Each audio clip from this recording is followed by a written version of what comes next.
Ψάχνετε για το επόμενο άρωμά σας, αλλά σας μπερδεύουν με όρους όπως niche, designer, indie, που σας κάνουν να αναρωτιέστε ποιες είναι οι διαφορές τους. Αναρωτιέστε τι είναι όντως καλύτερο, αν υπάρχει καν το καλύτερο, τι από όλα αυτά που ακούτε είναι απλά marketing ή πού να στραφείτε για την επόμενη σας επιλογή.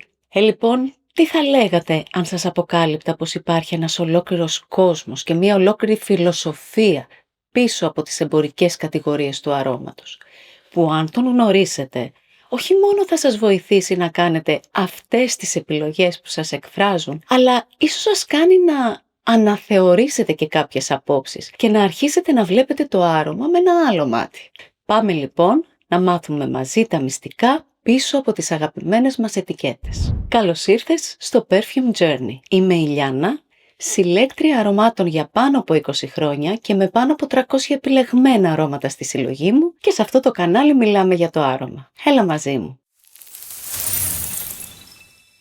Στο δεύτερο επεισόδιο της σειράς μας «Όλα για το άρωμα σε 10 ημέρες», ετοιμαστείτε για ένα ταξίδι στον κόσμο της εμπορικής ταξινόμησης των αρωμάτων. Γιατί σήμερα θα αποκωδικοποιήσουμε μαζί τις διαφορές ανάμεσα στα αρώματα niche, designer, indie και luxury, ξεκλειδώνοντας τα μυστικά του τι τα χαρακτηρίζει και τι τα διαφοροποιεί στον κόσμο της αρωματοποιίας. Και σας υπόσχομαι ότι μέχρι το τέλος αυτού του επεισοδίου θα έχετε στα χέρια σας τα πρώτα πολύτιμα εργαλεία για να καταλάβετε τι κρύβεται πίσω από κάθε ετικέτα και να διαλέγετε το επόμενό σας άρωμα με μεγαλύτερη αυτοπεποίθηση και γνώση. Πριν όμως ξεκινήσουμε, ας δούμε τι μας περιμένει συνολικά σε αυτήν τη σειρά που μας πάει βήμα-βήμα στο μαγικό αυτό κόσμο. Αρωματικές οικογένειες, εμβληματικοί οίκοι, βιομηχανία και marketing, master perfumers, τάσεις και αϊκώνικα αρώματα που άφησαν εποχή και άλλα πολλά. Οπότε αν σας ενδιαφέρει να τα ανακαλύψετε, ενεργοποιήστε τις ειδοποιήσεις για να μην χάσετε κανένα επεισόδιο. Ας ξεκινήσουμε λοιπόν σήμερα με τις 4 βασικές κατηγορίες αρωμάτων: niche, indie, designer και luxury. Αυτές, όπως σας ανέφερα, δεν είναι απλά κάποιες ετικέτες που μπαίνουν σε ένα μπουκάλι, είναι ολόκληρες φιλοσοφίες και διαφορετικοί τρόποι προσέγγισης στην τέχνη της αρωματοποιίας που καθορίζουν τα πάντα. Από τα σπάνια συστατικά που χρησιμοποιούνται, τον εμπορικό στόχο ή το καλλιτεχνικό όραμα, μέχρι και το πόσο εύκολα θα βρείτε τα αρώματα που ονειρεύεστε. Ξεκινάμε το αρωματικό μας ταξίδι με τα niche perfumes, μια κατηγορία που χρόνια τώρα έχει μεγάλο κοινό στο εξωτερικό και πλέον έχει αρχίσει να ακούγεται όλο και περισσότερο στη χώρα μας. Τι είναι λοιπόν η niche αρωματοποιία? Φανταστείτε perfume brands που η ύπαρξή τους περιστρέφεται αποκλειστικά και μόνο γύρω από το άρωμα και τα σχετικά με αυτό προϊόντα, όπως για παράδειγμα κεριά, αρωματικά χώρου. Αυτά λοιπόν τα αρώματα θεωρούνται αρώματα ειδικής αγοράς, εξού και αποκαλούνται niche. Μία λέξη που χρησιμοποιείται για όλους τους κλάδους, από τη βαριά βιομηχανία μέχρι και τα social media, όταν αναφερόμαστε σε στοχευμένες συγκεκριμένες αγορές και κοινά. Τα niche αρώματα εδώ ανήκουν στα πιο rare perfumes, πιο σπάνια αρώματα. Κυρίως γιατί δεν θα τα βρείτε και παντού. Και ο λόγος είναι ότι η παραγωγή τους είναι πολύ πιο περιορισμένη σε σχέση π.χ. με τα designer brands. Ενώ η διανομή τους γίνεται είτε απευθείας από το site του οίκου, είτε σε επιλεγμένες boutique και εξειδικευμένα sites. Στην niche αρωματοποιία λοιπόν έχουμε έναν σούπερ ήρωα, τον αρωματοποιό, ο οποίος εδώ έχει μεγάλη ελευθερία κινήσεων. Κάτι που δεν είναι δεδομένο στην αρωματοποιία και θα μιλήσουμε γι' αυτό σε κάποιο επόμενο επεισόδιο της σειράς μας που θα είναι αφιερωμένο σε αυτόν. Σκεφτείτε λοιπόν τους δημιουργούς των niche αρωμάτων ως τους πραγματικούς καλλιτέχνες του χώρου. Εδώ το brief του brand και ο στόχος του αρωματοποιού δεν είναι η μαζική απήχηση, αλλά είναι η δημιουργική έκφραση, η πρωτοτυπία, ακόμα και το innovation, η καινοτομία. Οι αρωματοποιοί εδώ έχουν μεγάλη ελευθερία να πειραματιστούν με υψηλής ποιότητας πρώτες ύλες σε υψηλές συγκεντρώσεις, κάτι που μάλιστα χαρακτηρίζει την κατηγορία, η υψηλή ποιότητα των υλικών της, και να δημιουργήσουν έτσι συνθέσεις που είναι πιο πολύπλοκες, πιο ιδιαίτερες και συχνά είναι masterpieces. Αυτά είναι τα αρώματα που κερδίζουν βραβεία, που είναι επιδραστικά, που εμπνέουν άλλες δημιουργίες και διαμορφώνουν τις τάσεις. Ένα πρόσφατο εκπληκτικό παράδειγμα, και αναφέρω αυτό καθώς υποθέτω το γνωρίζετε οι περισσότεροι πλέον, είναι το Baccarat Rouge 540 του Francis Kurkdjian. Όταν κυκλοφόρησε το 2016-2017, σόκαρε τον κόσμο της αρωματοποιίας με την καινοτομία του και επηρέασε τόσο πολύ τις τάσεις που σήμερα μυρίζουμε σχεδόν παντού ένα άλλο version του Baccarat. Κανένα όμως κατά τη γνώμη μου δεν είναι Baccarat και θα έρθει η ώρα που θα τα συζητήσουμε και αυτά. Έχει αντιγραφεί βέβαια σε τέτοιο απίστευτο βαθμό που πλέον έχει χάσει κάπως την έγκλη του. Ποτέ όμως την αξία του, ειδικά αν σκεφτεί κανείς το πόσο καινοτόμο ήταν τότε που δημιουργήθηκε και πόσο δημιούργησε τάση. Και αυτό είναι ένα χαρακτηριστικό της νης αρωματοποιίας. Η καινοτομία και η δημιουργία τάσης. Ωστόσο στη νης υπάρχουν και δημιουργίες που αντί να δημιουργούν τάση, έχουν ένα άλλο χαρακτηριστικό. Είναι τόσο τεχνικά σύνθετες και μοναδικές που πραγματικά δεν αντιγράφονται. Χαρακτηριστικό παράδειγμα είναι το Frederick Malle, Carnal Flower, με αρωματοποιό τον Dominique Ropion. Σύμφωνα λοιπόν με τους περισσότερους, είναι σχεδόν αδύνατον να αναπαράξεις αυτήν την τουμπερόζα με την ίδια ποιότητα, βάθος και εξέλιξη, παρόλο που πολλοί προσπάθησαν. Και αν σκεφτείτε τις 690 προσπάθειες, ναι, 690 προσπάθειες και τον 1,5 χρόνο που χρειάστηκε για να δημιουργηθεί, όπως άκουσα τον Frederick Malle να λέει σε μια συνέντευξή του, είναι απόλυτα λογικό. Συνεπώς, στην νης αρωματοποιία έχουμε και κάποιες τόσο μοναδικές φόρμουλες που καθιστούν αδύνατη ακόμα και τη σκέψη της αντιγραφής, πόσο δε μάλλον την πραγμάτωσή της. Από την άλλη πλευρά βέβαια υπάρχουν και περιπτώσεις όπου ο καλλιτέχνης το έχει λίγο παρακάνει με τη δημιουργικότητά του, κάνοντας το άρωμα πολύ challenging, με αποτέλεσμα να μην είναι καν φορέσιμο για κάποιους. Κάτι που επίσης συναντά συχνά στην νης, καθώς κάποιες δημιουργίες είναι τόσο καλλιτεχνικές και πειραματικές θα έλεγα, που σε κάνει να αναρωτιέσαι τώρα τι είναι αυτό που μυρίζω, αυτό είναι άρωμα, τι θέλει να μου πει τώρα ο ποιητής. Και αυτό, ξέρετε, μπορεί να συμβεί και σε εκπαιδευμένες μύτες, όχι μόνο σε όσους από εσάς μόλις ξεκινάτε τώρα το ταξίδι σας στον κόσμο της αρωματοποιίας. Οπότε θα έλεγα, μην το παίρνετε με σιγουριά πάνω σας σκεπτόμενοι ότι κάτι δεν καταλαβαίνω εγώ. Σίγουρα η εκπαίδευση της μύτης με τα χρόνια παίζει μεγάλο ρόλο και καθώς προχωράτε το ταξίδι θα καταλαβαίνετε όλο και περισσότερο το άρωμα. Αλλά όντως, κάποιες φορές μπορεί ο δημιουργός να το έχει λίγο παρακάνει. Λιγάκι. Έως και πολύ. Και κλείνοντας με τα νης αρώματα, ένα ακόμα χαρακτηριστικό που συναντάμε, ειδικά τα τελευταία χρόνια, με την άνθηση της νης, και εδώ σας παρακαλώ θα ήθελα να βάλω ένα μεγάλο, πολύ μεγάλο watch out, μεγάλη προσοχή, είναι το εξής. Υπάρχουν αρώματα και ολόκληρη οίκη για την ακρίβεια, που παρόλο που φέρουν την ταμπέλα νης, είναι τόσο basic για αυτό που προσφέρουν, στην τιμή που το προσφέρουν, που πραγματικά δεν αξίζει να επενδύσετε σε αυτά.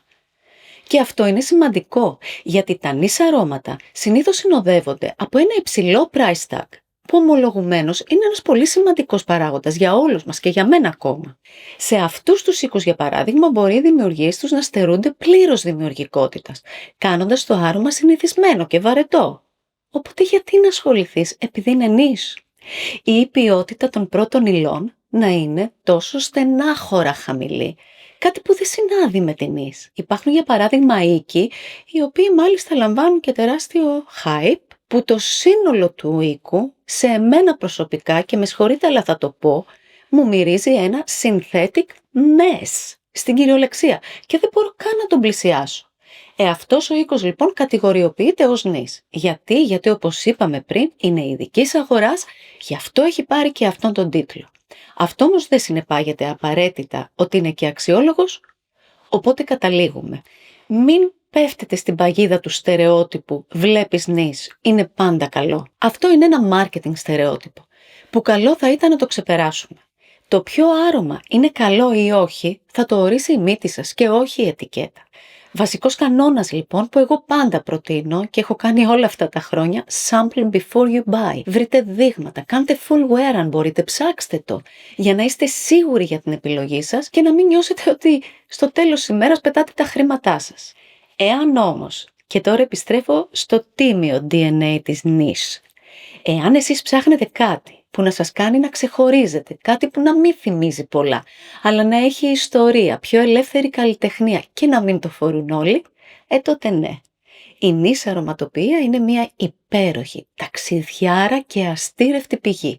Ακόμα και αν ψάχνετε ένα και μόνο ένα ξεχωριστό άρωμα που θα το φοράτε μόνο σε special περιστάσεις, αξίζει να το ψάξετε. Εγώ προσωπικά πριν χρόνια έτσι ξεκίνησα τη διαδρομή μου στα νης. Με ένα. Και σήμερα, μετά από ένα μεγάλο ταξίδι, πολύ ψάξιμο, σωστές και λάθος αγορές, έχω κάποια νης αρώματα που για μένα είναι αναντικατάστατα στη συλλογή μου. Και σε αυτό το σημείο, επειδή ξέρω πως ο χώρος της αρωματοποιίας έχει τη δική του γλώσσα και έχουμε να μιλήσουμε για πολλά, για να σας είναι λίγο πιο εύκολο, στην περιγραφή σας έχω αφήσει ένα σύντομο οδηγό με τη βασική ορολογία. Τον είχα δημιουργήσει πριν χρόνια για εμένα και με είχε βοηθήσει πολύ, οπότε αν θέλετε μπορεί να βοηθήσει και εσάς. Και από τον κόσμο των νης αρωμάτων, ας στρέψουμε τώρα το βλέμμα μας προς μια εξίσου συναρπαστική κατηγορία. Τα indie perfumes ή αλλιώς τα ανεξάρτητα αρώματα. Σκεφτείτε τη μετάβαση από τα νης στα indie σαν να πηγαίνεις από μια εκλεκτή γκαλερί τέχνης σε ένα εργαστήρι ενός παθιασμένου καλλιτέχνη. Τα indie αρώματα μοιράζονται τα ίδια χαρακτηριστικά με την νης αρωματοποιία, συνεπώς ό,τι αναφέραμε προηγουμένως για την νης ισχύουν και εδώ.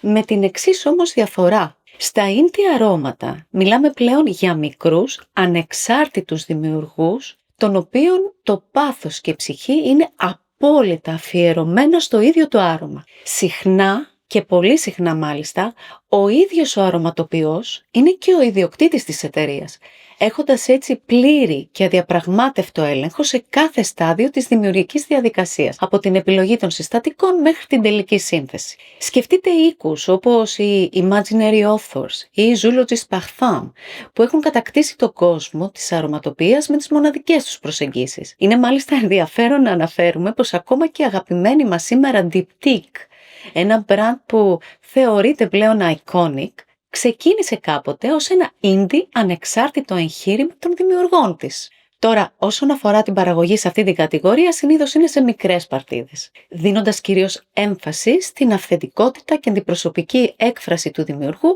παρά στη μαζική παραγωγή. Και αυτή η φιλοσοφία οδηγεί σε μια απίστευτη ποικιλία. Θα βρείτε πειραματικά και πρωτοποριακά αρώματα που αψηφούν τις συμβάσεις, αλλά και πιο παραδοσιακές συνθέσεις με μια μοναδική προσωπική πινελιά που τα κάνει να ξεχωρίζουν.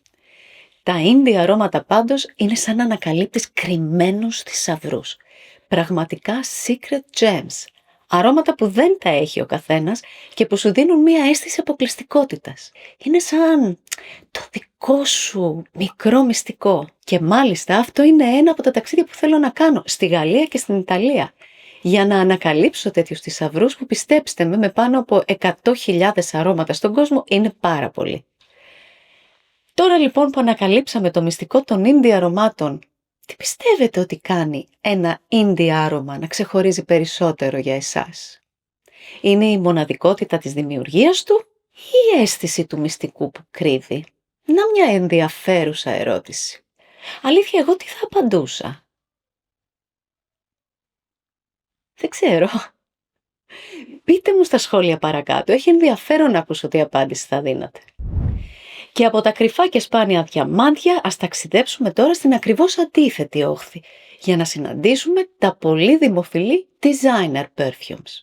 Αυτά, όπως όλοι μας γνωρίζουμε, προέρχονται από τους μεγάλους οίκους μόδας, όπως Chanel, Hermès, Saint Laurent και πολλοί άλλοι.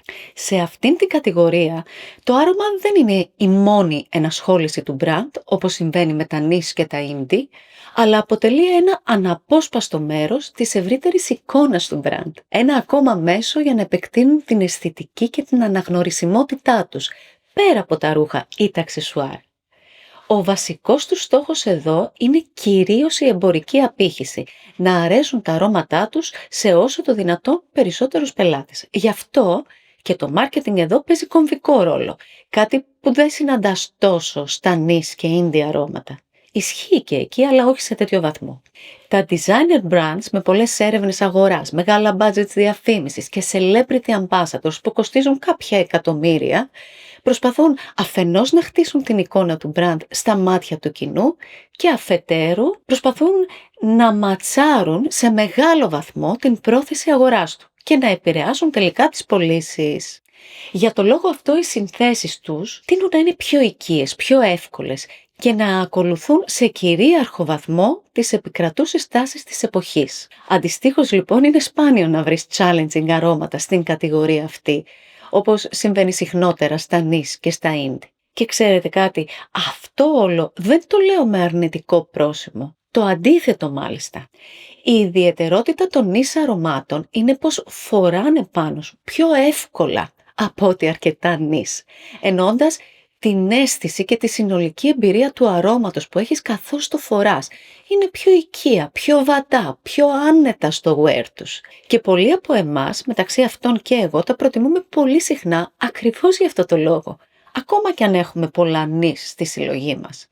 Και εδώ όμως, όπως και στις προηγούμενες κατηγορίες, και αυτό είναι πολύ σημαντικό, έχουμε κάποια επιδραστικά masterpieces που όρισαν τις τάσεις και πλέον θεωρούνται σταθμοί στην αρωματοποιία. Και δεν αναφέρομαι απλά σε αρώματα που έγιναν best sellers, αλλά σε δημιουργίες που είχαν κάτι ουσιαστικό να πούν, που είχαν ιστορία, είχαν καλλιτεχνία, χρησιμοποιούσαν υψηλής ποιότητας πρώτες ύλες και ακόμα και σήμερα τα μνημονεύουμε ως σημεία αναφοράς. Σκέψου το θρυλικό Chanel νούμερο 5, το πρώτο με αλδεΐδες, το επαναστατικό YSL Opium, με αυτήν την τολμηρή έντασή του, το Mugler Angel, το πρωτοποριακό για την εποχή του Gourmand, ή το πιο σύγχρονο, τολμηρό Tom Ford Black Orchid και πόσα άλλα. Υπάρχουν πάρα πολλά.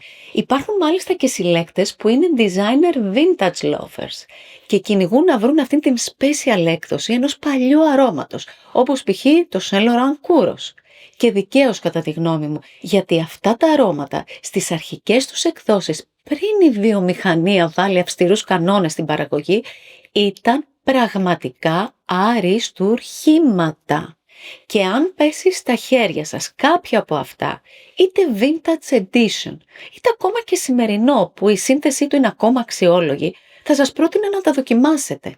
Γιατί ξέρετε κάτι, μόνο μέσα από την προσωπική εμπειρία με αξιόλογα αρώματα, και εννοώ να τα φορέσετε τα αρώματα, να τα βιώσετε, θα εκπαιδεύσετε σωστά την όσφρησή σας και θα έχετε ένα μέτρο σύγκρισης για να αξιολογήσετε τα επόμενα αρώματα που θα βρεθούν μπροστά σας. Ο κόσμος των designer perfumes λοιπόν έχει και αυτός πάρα πολλά αξιόλογα αρώματα που αξίζει να εξερευνήσουμε. Θα τα βρείτε παντού, το γνωρίζετε. Παραδοσιακά είναι μια πιο οικονομική επιλογή, αν και τα τελευταία χρόνια με τις αυξήσεις που έχουν γίνει τείνουν να φτάνουν στις τιμές των νης. Και ακριβώς επειδή βρίσκονται παντού υπάρχει ο κίνδυνος, και βασικά αυτό είναι το μόνο μείον τους θα έλεγα, να μπει σε ένα χώρο και να μυρίζεις σαν πολλούς άλλους. Εμένα προσωπικά αυτό δεν με εμποδίζει καθόλου. Αν ένα άρωμα το αγαπώ μου αρκεί, γι' αυτό και έχω και στη συλλογή μου αγαπημένα designer αρώματα που όχι μόνο τα φοράω συχνά, αλλά τα αγοράζω ξανά και ξανά και ξανά. Και ας ολοκληρώσουμε το σημερινό μας ταξίδι στις κατηγορίες αρωμάτων με τα luxury perfumes, τα πολυτελή αρώματα. Εδώ πλέον σκεφτείτε όλα τα προηγούμενα που συζητήσαμε, αλλά με έμφαση πλέον σε μια υψηλού επίπεδου συνολική εμπειρία και τιμή. Τα αρώματα αυτά μπορεί να είναι εκλεκτές private σειρές, είτε από καθιερωμένους designer οίκους, είτε από niche brands, που ανεβάζουν τον πύχη της ποιότητας και την τέχνη της σύνθεσης. Η έμφαση εδώ δίνεται στα πολύ σπάνια και ακριβά συστατικά, στην υψηλή τέχνη των συνθέσεων, στην απόλυτα πολυτελή παρουσίαση και φυσικά, όπως ανέφερα, στην εξαιρετικά υψηλή τους τιμή. Χαρακτηριστικά παραδείγματα αποτελούν οι νης οίκοι όπως Roja Dove και ο Fragrance du Bois, με δημιουργίες που μπορούν να φτάσουν ακόμα και σε αρκετές χιλιάδες ευρώ. Ή η exclusive σειρά της Louis Vuitton, της Chanel, του Dior. Και φυσικά δεν μπορώ να παραλείψω την λατρεμένη μου συλλογή Guerlain l'Art et la Matière, με τη σημείωση πως αν μπορούσα να αποκτήσω τα άπατα του Guerlain θα το έκανα χωρίς δεύτερη σκέψη. Ο Guerlain είναι πραγματικά ένας σταθμός στην παγκόσμια αρωματοποιία, με την πλούσια ιστορία και τις εμβληματικές του δημιουργίες. Αλλά γι' αυτόν θα μιλήσουμε αναλυτικά σε ένα άλλο βίντεο, ή μάλλον περιμένετε ότι θα μιλήσουμε σε πολλά. Τα luxury perfumes λοιπόν, όπως και κάθε προϊόν luxury, προσφέρουν μια ολοκληρωμένη εμπειρία πολυτέλειας, από την πολυτελή συσκευασία μέχρι τη συνολική αίσθηση που αφήνουν στο δέρμα. Και όταν τα φοράς, είναι σαν να κάνεις μια δήλωση κύρους και φινέτσας. Τώρα το αν θα το πετύχεις αυτό, με συγχωρείς, είναι δική σου υπόθεση, γιατί αυτό είναι πολύ παραγωγικό και σίγουρα δεν αρκεί ένα και μόνο άρωμα για να το πετύχεις. Και το λέω μόνο με αγάπη. Κάποια luxury αρώματα βέβαια, ακόμα και για εμάς τους συλλέκτες που ξοδεύουμε σε αρώματα, είναι σχεδόν απαγορευτικά λόγω της πολύ υψηλής τους τιμής. Ενώ κάποια άλλα, ειδικά κάποια designer, που τα τελευταία 2 χρόνια έχουν εκτοξεύσει τις τιμές τους, σε κάνουν πραγματικά να αναρωτιέσαι πώς δικαιολογούν αυτή τη τιμή όταν στέκονται δίπλα σε luxury αριστουργήματα που πολλούνται έως και 30, ακόμα και 40% φθηνότερα. Σας προτείνω λοιπόν να βάλετε το value for money στην εξίσωση. Θα με ακούσετε πολλές φορές να το λέω αυτό. Και καλό θα είναι να σκέφτεστε πολύ καλά τι αγοράζετε σε σχέση με το τι πληρώνετε, σε σχέση με το τι άλλο θα αγοράζατε με αυτά τα χρήματα εκεί έξω.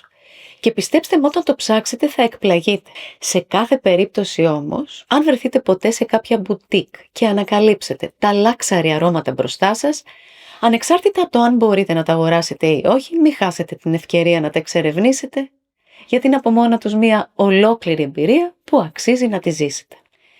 Στον μαγευτικό κόσμο των αρωμάτων λοιπόν, κάθε κατηγορία έχει τη δική της ξεχωριστή θέση. Δεν υπάρχει καλύτερη ή χειρότερη κατηγορία και δεν υπάρχουν στερεότυπα. Σε όλες θα βρείτε αριστουργήματα που μπορούν να σας μαγέψουν. Άλλωστε, ο ίδιος master perfumer που δημιουργεί ένα νης άρωμα, δημιουργεί ταυτόχρονα και ένα designer άρωμα. Η τελική σας επιλογή λοιπόν είναι βαθιά προσωπική υπόθεση. Αντανακλά το δικό σας γούστο, τη μοναδική σας χημεία με το άρωμα και το δικό σας πορτοφόλι. Εγώ προσωπικά έχω βρει διαμάτια σε όλες τις κατηγορίες. Εξού και στη συλλογή μου υπάρχουν αρώματα από όλες. Και αυτή λοιπόν ήταν η σημερινή μας αποκωδικοποίηση των διαφορών ανάμεσα στα αρώματα niche, designer, indie και luxury. Σας ευχαριστώ πάρα πολύ που ήσασταν μαζί μου σε αυτό το επεισόδιο του Perfume Journey. Ελπίζω να σας βοήθησα να καταλάβατε έστω λίγο καλύτερα αυτόν τον υπέροχο κόσμο και να αρχίσετε να βλέπετε τις ετικέτες των αρωμάτων με ένα άλλο μάτι. Και αν νιώσατε ότι μάθατε κάτι καινούριο σήμερα, θα χαιρόμουν πολύ εάν μου το δείχνατε με ένα like, με ένα comment ή μία εγγραφή στο κανάλι μου, γιατί η αρωματική μας περιπέτεια μόλις ξεκίνησε και ο κόσμος των αρωμάτων κρύβει πολλά ακόμα μυστικά που σας υπόσχομαι θα ανακαλύψουμε μαζί. Στο επόμενο επεισόδιο της σειράς μας, όλα για το άρωμα σε 10 ημέρες, ετοιμαστείτε για ένα ακόμα συναρπαστικό θέμα. Θα αποκαλύψουμε 2 βασικά μυστικά που καθορίζουν την εμπειρία ενός αρώματος. Πώς ακριβώς μετριέται η απόδοσή του, αλλά και πώς εσείς οι ίδιοι αντιλαμβάνεστε την εξέλιξή του καθώς το φοράτε. Ένα θέμα που θα ξεκλειδώσει για μία ακόμη φορά σημαντική γνώση στο μαγικό κόσμο των αρωμάτων. Μέχρι τότε, πειραματιστείτε, ανακαλύψτε και αφήστε το άρωμα να σας ταξιδέψει. Γεια σας!